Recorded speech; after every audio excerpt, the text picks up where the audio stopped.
Hello दोस्तों, हमारे YouTube के हमारे इस चैनल में आपका स्वागत है। और आज हम बात करने जा रहे हैं डायरेक्टर आइडेंटिफिकेशन नंबर की। डिन नंबर भी जिसे बोला जाता है। ये हम कैसे ले सकते हैं, इसके डॉक्यूमेंट्स क्या क्या लगते हैं, कहाँ पे कैसे अप्लाई होता है, ये सब आज हम इस पे डिस्कस करेंगे।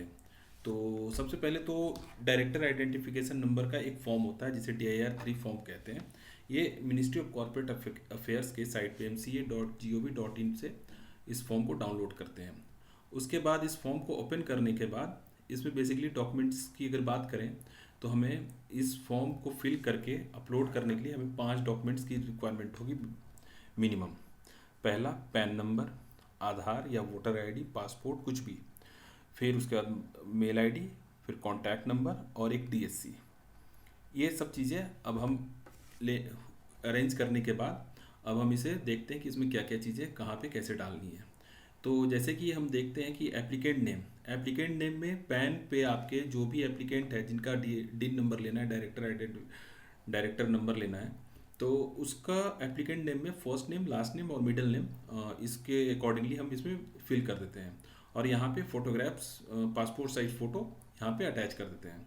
उसके बाद यहाँ पे फादर्स नेम, जो कि पैन में जो भी लिखा हो वो father's name, first name, last name और मिडिल नेम यहाँ पे फिट कर देते हैं। उसके बाद whether citizen in India, yes.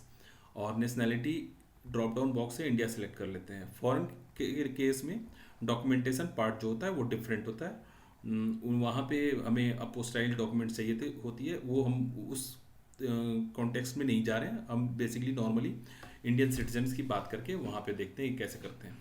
Weather resident India, yes कर दिया। ऑक्यूपेशन में या तो आप ये चार जो टैब बने हुए हैं, प्रोफेशनल, होम मेकर, स्टूडेंट और सर्विसमैन, इसमें अगर आप फॉल करते हो तो यहाँ पे क्लिक कर लो। अगर नहीं, इसमें अदर नहीं है तो सेल्फ एम्प्लॉयड पे क्लिक करके एरिया ऑफ ऑक्यूपेशन यहाँ से सिलेक्ट कर सकते हो। अगर आप बिजनेसमैन हो या जॉब कर रहे हो तो यहाँ पे अदर्स में सेलेक्ट करके यहाँ पे आप नॉर्मली बिजनेस टाइप कर सकते हो। उसके बाद एजुकेशन क्वालिफिकेशन की बात करें तो एजुकेशन क्वालिफिकेशन अकॉर्डिंगली हम देख लेते हैं कि 10th 12th graduation, post graduation, professional, इसी तरीके से और भी ऑप्शंस दे रखे हैं। उसमें से जो भी सुटेबल ऑप्शन है वो सिलेक्ट कर लेते हैं। अब आगे बढ़ते हैं डेट ऑफ बर्थ की। डेट ऑफ बर्थ में जो पैन में आपका डेट ऑफ बर्थ है वो यहाँ पे फीड कर देते हैं। उसका जेंडर मेल, फीमेल और ट्रांसजेंडर में से किसी एक पे भी जो भी है तो वो क्लिक करने के बाद income tax permanent account number, मतलब कि पैन नंबर, यहाँ पे पैन नंबर फीड करने के बाद वेरीफाई इनकम टैक्स पैन करते हैं। मेक श्योर कि जो भी आपने ऊपर में डेटा फीड किया है वो पैन के अकॉर्डिंगली करेक्ट हो। अगर कुछ भी स्पेलिंग एरर या फिर कोई भी एरर शो होगा तो यहाँ पे ये वेरीफाई नहीं होगा। तो ये वेरीफाई, अब मैं सपोज करता हूँ कि आपने सारा डेटा फीड किया होगा, करेक्ट करने के बाद यहाँ पे वेरिफिकेशन हो गया। अब यहाँ पे voter identity card number, passport number, driving licence number, Aadhaar number, ये मैंडेटरी नहीं है क्योंकि यहाँ पे देखो आप ध्यान दोगे तो यहाँ पे रेड कलर के मार्क नहीं लगे हुए हैं। लेकिन फिर भी अगर आपके पास आधार नंबर या जो भी है तो बेस्ट यही होगा कि आप यहाँ पे डाल दो जो भी नंबर है आपके। अब हम आते हैं, बात करते हैं परमानेंट रेसिडेंशियल एड्रेस की और प्रेजेंट रेसिडेंशियल एड्रेस की। तो परमानेंट रेसिडेंशियल एड्रेस जो है वो है आपका जो भी अ, इन driving licence, Aadhaar, passport, voter ID, bank statement. Bank statement की बात मैं फिर से आपको बताऊंगा नीचे। बैंक स्टेटमेंट वगैरह जो भी जो एड्रेस है वो यहाँ पे फीड हो जाएगा। यहाँ पे फीड होने के बाद यहाँ पे phone number, mobile number, landline number है तो लैंडलाइन नंबर जाएगा फ़ोन में, अगर नहीं है तो मोबाइल नंबर ही जाएगा। फिर यहाँ पे ईमेल आईडी, आप अपना पर्सनल ईमेल आईडी डाल सकते हो। और प्रेजेंट रेजिडेंशियल एड्रेस, अगर परमानेंट रेजिडेंशियल एड्रेस सेम है तो यस कर दो, अगर नो करते हो तो फिर प्रेजेंट रेजिडेंशियल एड्रेस के एड्रेस प्रूफ भी आपको लगाने पड़ेंगे अटैचमेंट में। तो अब हम आते हैं अटैचमेंट की बात करते हैं। अटैचमेंट में proof of identity of applicant में पैन की कॉपी एक लगा देते हैं। और रेसिडेंस ऑफ एप्लीकेंट में हम Aadhaar, voter ID, passport, bank statement, ये इन सब चीज़ में से कोई एक चीज़ लगा सकते हैं। अब हम बात करते हैं bank statement. Bank statement minimum 2 महीने से ज़्यादा पुराना स्टेटमेंट आपका नहीं होना चाहिए। मतलब अगर हम मई में हैं तो मई के स्टेटमेंट आप लगा सकते हो और फर्स्ट पेज जिसमें कि एड्रेस हो, ये यहाँ पे आप अटैच कर सकते हो। अब आते हैं वेरिफिकेशन वाले पार्ट पे। तो वेरिफिकेशन में एप्लीकेंट का यहाँ पे नाम आएगा और पैन के अकॉर्डिंगली फादर्स नेम आएगा, जो कि सन और डॉटर ऑफ जो भी है, फादर्स नेम के बाद डेट ऑफ बर्थ आएगी और रेसिडेंट ऑफ। तो जो भी आपने ऊपर में एड्रेस डाल रखा है वही एड्रेस आएगा। यहाँ पे पूरा एड्रेस नहीं आता, अगर नहीं आ रहा तो कोई इशू नहीं है, जितना आ रहा है उतना आप लिख करके छोड़ सकते हो।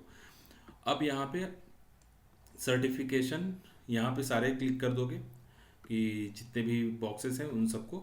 उसके बाद कैटेगरी यहाँ सेलेक्ट करनी होगी कि डायरेक्टर, कंपनी सेक्रेटरी जो भी हैं इसमें से, या एलएलपी के केस में डेजिग्नेटेड पार्टनर होंगे और बाकी कंपनी के लिए ये सारी चीज़ें होती हैं। तो यहाँ से सेलेक्ट करने के बाद आप सिन नंबर डाल लो या फिर एलएलपी के एलएलपी आईएन नंबर डाल दो। यहाँ पे डाल करके प्रीफिल करोगे तो यहाँ पे नेम ऑफ द कंपनी और एलएलपी आ जाएगा। फिर आप उसके बाद चेक फॉर्म करते हो। चेक फॉर्म में अगर कोई एरर शो होता है तो वहाँ पे आप जा करके उस जगह पे आप ये देखोगे कि एरर किस चीज़ की है, वो आपको पॉपअप पे शो हो जाता है कि क्या एरर क्या है। और उसके बाद फिर आप डिजिटल डीएससी जो है वो, एक तो एप्लीकेंट के डीएससी यहाँ पे लगेंगे, डिजिटली साइन बाय जो ऑप्शन दे रखा है यहाँ पे, और उसके बाद सॉरी डीएससी एप्लीकेंट के यहाँ पे लगेंगे जो कि डिजिटली साइन बाय एप्लीकेंट है। फिर उसके बाद हम नीचे आते हैं और यहाँ पे डिजिटली साइन बाय होंगे जो भी डायरेक्टर, डेजिग्नेटेड पार्टनर या कंपनी सेक्रेटरी, जो भी जिन्होंने भी अपना डिन नंबर और मेंबरशिप नंबर या डीपिन नंबर जो भी डाल रखा है यहाँ पे, वो यहाँ पे टीएससी लगाएंगे। उसके बाद हम यहाँ पे प्री स्क्रूटनी करते हैं। प्री स्क्रूटनी में अगर सब कुछ ओके होता है तो pre scrutiny, no pre scrutiny error show हो जाता है, तो दैट मीन्स कि हमारा फॉर्म ओके है, अप टू डेट है। अब यहाँ से आप इसे सेव कर सकते हो। यहाँ पे अलाउ करके आप इसे एज इट इज़ सेव कर लो। जब तक अलाउ कर रहा हो तो आप सेव करने के बाद इसे आप एमसीए के साइट पे जा करके और एमसीए पे लॉगिन करके आप इस फॉर्म को अपलोड करोगे। और अपलोड करने के बाद आप इसके जैसे ही पेमेंट करते हो तो अब हमारे पास क्वेश्चन ये आता है कि हमारा डीपिन नंबर, डिन नंबर जो भी है वो कितने दिनों में आ जाएगा। तो आप जैसे ही पेमेंट करके चालान जनरेट होता है, जिसे चालान या रिसिप्ट बोलते हो, तो उसमें आपका डिन नंबर मेंशन होता है। वो डिन नंबर आप यूज़ करके किसी भी कंपनी में डायरेक्टर बन सकते हो। ये रहा आज का हमारा पूरा का पूरा कि हम डायरेक्टर आइडेंटिफिकेशन नंबर कैसे ले सकते हैं। और ये पूरा का पूरा प्रोसीजर ऑनलाइन है, कहीं भी आपको जाने की ज़रूरत नहीं है। घर बैठे आप अपने लैपटॉप से, कंप्यूटर से आप इसे इंटरनेट के थ्रू और बाकी डॉक्यूमेंट्स अरेंज करके आप इसे ले सकते हो। अब हमारा वीडियो कैसा लगा ये आप हमें कमेंट करके बताइए और हमारे वीडियो को लाइक और सब्सक्राइब ज़रूर करें। Thank you so much.